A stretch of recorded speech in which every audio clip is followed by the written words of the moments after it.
सभी को मेरा नमस्कार, बुजुर्गों को मेरा प्रणाम। अपनी जन्मभूमि में आकर जो खुशी होती है वो मैं महसूस कर रहा हूँ और मौका है जिसके लिए मैं विभूत हूँ।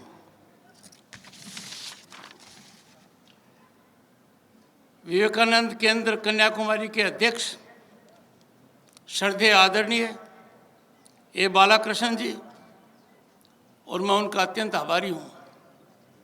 उपराष्ट्रपति पद का ग्रहण करने के पश्चात मुझे आपका आशीर्वाद मिला, आपकी प्रेरणा मिली और आपने एक कार्यक्रम निश्चित कराया। साधुवाद के पात्र हैं। रामकृष्ण मिशन के स्वामी आत्मनिष्ठानंद जी, राजस्थान सरकार के ऊर्जावान ऊर्जा मंत्री भंवर सिंह भाटी जी, श्री R.K. अग्रवाल जी, अध्यक्ष विवेकानंद संदेश यात्रा राज्य आयोजन समिति और राज्य के बहुत ही वरिष्ठ अधिवक्ता, समाज में बहुत प्रतिष्ठित स्थान है। मैं मानकर चलता हूँ उनका योगदान बहुत सार्थक रहेगा। मेरे साथ भारत सरकार के खनिज विभाग में सचिव वरिष्ठ IAS अधिकारी विवेक भारद्वाज जी, मंचासीन महानुभाव और सबसे महत्वपूर्ण बालक और बालिकाओं, उनका अभिवादन देखकर, सुबह उनकी वेशभूषा देखकर मुझे अंदाजा हो गया है कि इस कार्यक्रम की सफलता निश्चित है। आज़ादी के अमृत महोत्सव के दौरान जो हमारे देश के लिए एक बहुत महत्वपूर्ण कालखंड है, सांस्कृतिक मंत्रालय भारत सरकार के सौजन्य से विवेकानंद केंद्र कन्याकुमारी राजस्थान ने जो ये 50 दिन का आयोजन किया है, 19 नवंबर 2022 से 7 जनवरी 2023 तक 50 दिन, मेरे मन में कोई शंका नहीं है, एक नारा बुलंद होगा, हम सबके दिल और दिमाग पर असर करेगा। उठो, जागो, युवा भारत। आज के दिन दुनिया में युवा शक्ति का प्रमुख केंद्र हमारा भारत है। स्वामी विवेकानंद आधुनिक भारत के प्रखर आध्यात्मिक गुरु हैं। उनकी संदेश यात्रा का इस कालखंड में जो महत्व है, उसका जो असर पड़ेगा, मैं समझता हूं भारत के उत्थान में बहुत सहायक होगा।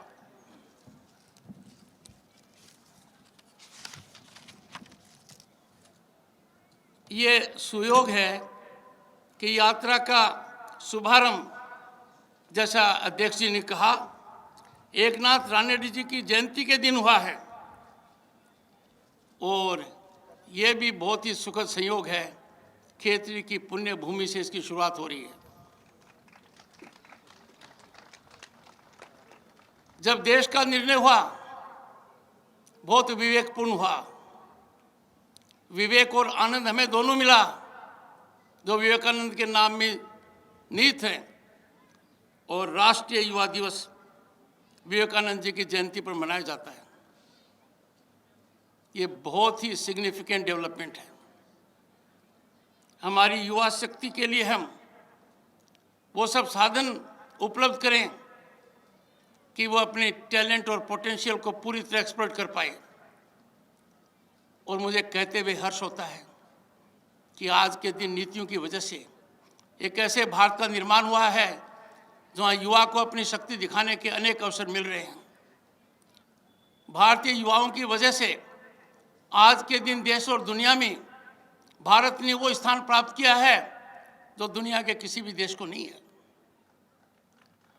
रिकॉर्ड के तौर पर 2022 में number of unicorns with huge fiscal dimension जो भारत के हैं वो चाइना के भी नहीं है। ये उपलब्धि आप और हम सबके सर को ऊंचा करने वाली है।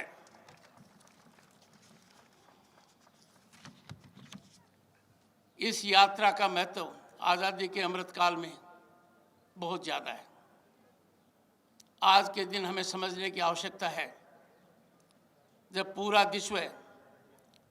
विश्व एक संकट को झेल रहा है, पूरा विश्व थर्रा रहा है, भारत अकेला एक ऐसा देश है जिसने दुनिया को एक रास्ता दिखाया है। 1 अप्रैल 2020 से 80 करोड़ से ज़्यादा लोगों को मुफ्त भोजन उपलब्ध कराया जा रहा है। दुनिया के नेताओं को जब ये पता लगता है, उनको विश्वास नहीं होता है। और ये कार्यक्रम आज भी चल रहा है और आप सबको जानकारी है कि पूरे देश में चावल हो, सीरियल हो, पल्स हो, उपलब्ध कराई जा रही है। कौन सा देश डंका बजा कर ये कह सकता है कि 250 करोड़ से ज़्यादा वैक्सीनेशन, पहला डोज, दूसरा डोज और बूस्टर डोज, ये उपलब्धि भारत ने की है। हमारी संस्कृति के अनुरूप हमने मामला हमारे तक सीमित नहीं रखा। कंबोडिया की मेरी यात्रा के दौरान जब मैंने कई शासक अध्यक्षों को बताया कि कोविड वैक्सीन के मामले में भारत ने कितनी सहायता अन्य देशों की है, वो अभिभूत थे। दुनिया हमारे लिए एक कुटुंब है और इसी भावना को लेकर आज के दिन भारत बहुत आगे बढ़ रहा है। खेतड़ी से स्वामी जी का बहुत गहरा संबंध है। खेतड़ी वो स्थान है जहां स्वामी जी को अपना नाम मिला, विवेकानंद। जब मैं और मेरी धर्मपत्नी डॉक्टर सुदेश धनखड़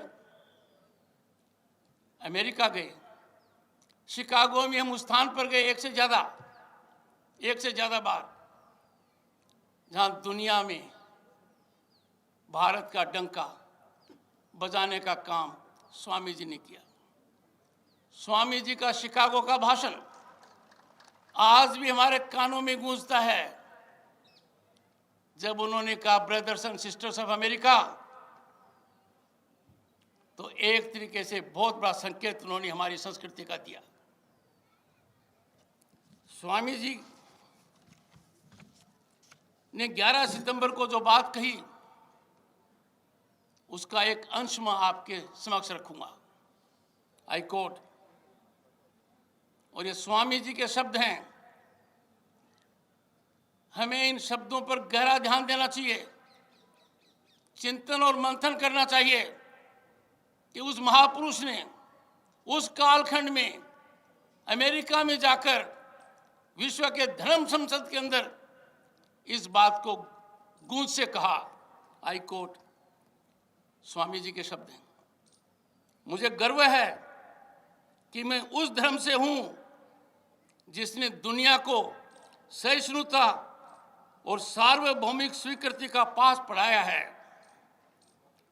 हम सिर्फ सार्वभौमिक सहिष्णुता पर ही विश्वास नहीं करते, बल्कि हम सभी धर्मों का सच के रूप में स्वीकार करते हैं। मुझे गर्व है कि मैं उस देश से हूं जिसने सभी धर्मों और सभी देशों के सताए गए लोगों को अपने यहाँ शरण दी है। अनकोट।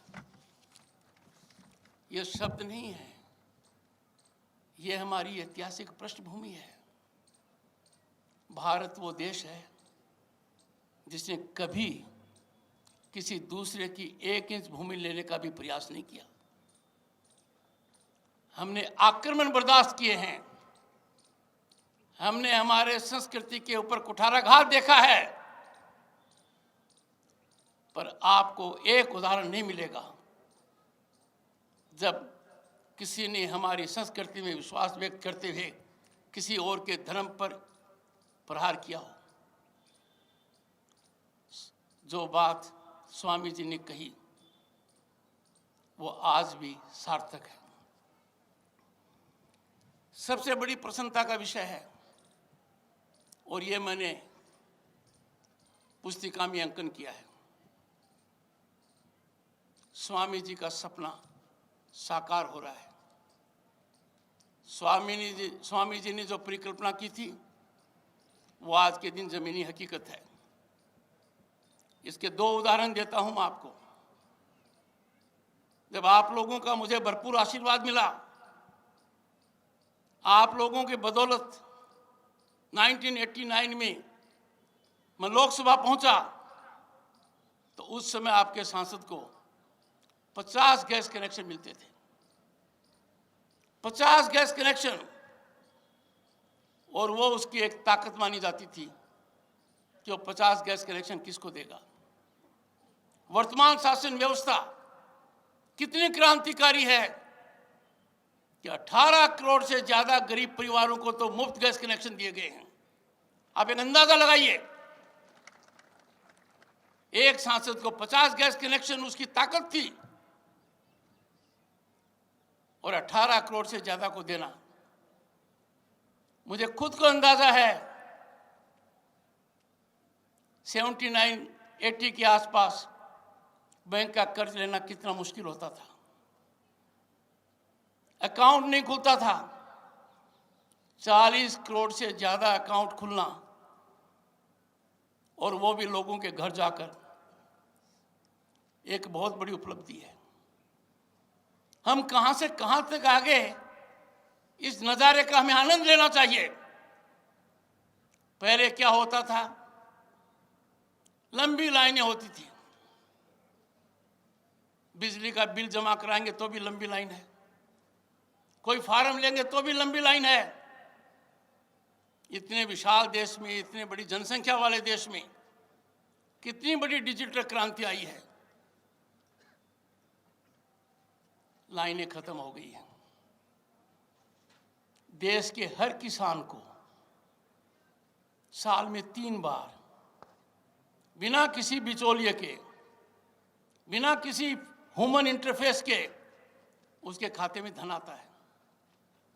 ये भारत का बहुत बड़ा बदलता हुआ चेहरा है। आज के दिन दुनिया के देशों में मैंने महसूस किया है, भारत की शक्ति बहुत बड़ी है। भारत अब किसी का मोहताज नहीं है। हमने कुछ महीने पहले जिन लोगों ने हमारे पर लंबे समय तक राज किया, उनकी अर्थव्यवस्था को पछाड़कर दुनिया में 5वां स्थान प्राप्त किया है। सोचिए, लोग कितना शक करते थे कि यह दावा कैसे किया जा रहा है, भारत दुनिया की 5 बड़ी अर्थव्यवस्था में कैसे आएगा। यह कीर्तिमान कुछ महीने पहले अर्जित किया गया है, और मैं दावे के साथ कह सकता हूं, इस दशक के अंत तक भारत दुनिया की 3 बड़ी अर्थव्यवस्थाओं में से एक होगा।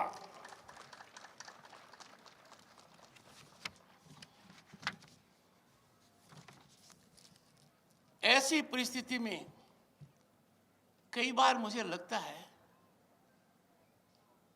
और वो मोर को लगता है, आप मोर को देखिए, मोर के पंख देखिए, मोर का नाच देखिए, मोर का तौर तरीका देखिए, कहीं कोई कमी नहीं है। पर मोर जब अपने पैरों की तरफ देखता है तो आंसू आते हैं। मुझे समझ में नहीं आता, जब भारत की विकास यात्रा इतनी जबरदस्त है, दुनिया में एक नया कीर्तिमान स्थापित किया जा रहा है, हम में से कुछ भ्रमित लोग बिना हालात को समझे हुए कुछ भी कहते हुए हिचक नहीं करते। कोविड के दौरान ये देखा गया, जिस वैक्सीन को हिंदुस्तान ने यूज किया, जो सबसे प्रभावी रहा, कोविड को कुंठित किया, प्रश्न उठाए गए।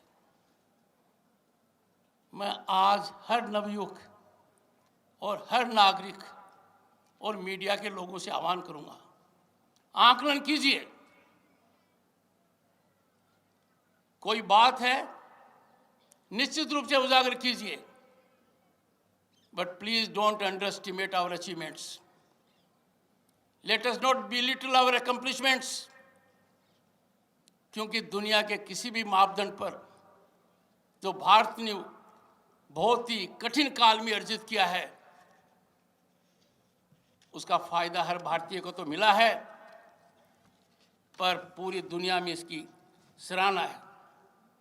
इस यात्रा का मुख्य लक्ष्य होगा कि राजस्थान के हर जिले में जाकर विवेकानंद जी के वो वाक्य सभी के कानों में, दिल दिमाग में गूंजने चाहिए। हाई कोर्ट, ये विवेकानंद जी के शब्द हैं, उस समय के शब्द हैं जो आज भी सार्थक हैं। उन्होंने कहा था, उठो, जागो और तब तक न रुको जब तक लक्ष्य सिद्ध न हो जाए। मेरा भी यही आह्वान है। हम विश्व गुरु थे, हम विश्व गुरु बनने की राह पर अग्रसर है। हमारी मानव शक्ति का कहीं कोई अंदाजा नहीं है, हमारी मानव शक्ति का कोई मुकाबला नहीं है। आज दुनिया के अंदर कोई प्रतिष्ठान नहीं है जो भारतीय दिमाग पर आश्रित न हो। दुनिया की बड़ी से बड़ी कंपनी में चले जाइए, शीर्ष पर आपको एक भारतीय मिलेगा। जब ये हालात हैं तो हमें विवेकानंद जी के प्रेरणादायक वाक्य, उनका मूल मंत्र, उसका अनुकरण करना चाहिए। संदेश यात्रा की यह सबसे बड़ी सार्थकता होगी। आपकी यात्रा सफल हो, मेरे मन में कोई शंका नहीं है। मेरी शुभकामनाएं। मुझे यहाँ आने का मौका मिला। उपराष्ट्रपति बनने के बाद खेतरी मेरी ये पहली यात्रा है और ये मेरा सौभाग्य है कि खेतरी के अंदर जो प्रतिष्ठान है उससे जुड़ा हुआ जो भारत सरकार का सबसे बड़ा मंत्रालय है, उसके सबसे बड़े अधिकारी विवेक भारद्वाज जी, वरिष्ठ IAS अधिकारी हैं, वो भी मेरे साथ आए। हम यहाँ के बाद कुछ लोगों से चर्चा करेंगे और 2 बातें आपको कहकर जा रहा हूँ। अध्यक्ष जी ने मुझे यहाँ के विकास के बारे में एक परिपत्र दिया है, उस परिपत्र का अध्ययन होगा, उसमें जो बातें कही गई हैं उसके अनुरूप कार्य होगा और इसका विकास एक उच्चतम कोटि का होगा। ये मैं आपको कहकर जा रहा हूँ। और हमारा खान मंत्रालय, जिनके वरिष्ठतम अधिकारी यहाँ पर हैं, जो भी योगदान हो पाएगा प्रतिष्ठान के लिए, उसमें कोई कमी बाकी नहीं रहेगी। मुझे सुअवसर देने के लिए एक बार फिर मैं स्वामी जी का बहुत धन्यवाद देता हूँ कि इन्होंने पहल की और मेरा मार्गदर्शन किया। मैं कन्याकुमारी भी स्वामी जी के निमंत्रण पर जाऊँगा और तब भी मुझे खेतरी की याद आएगी। नमस्कार।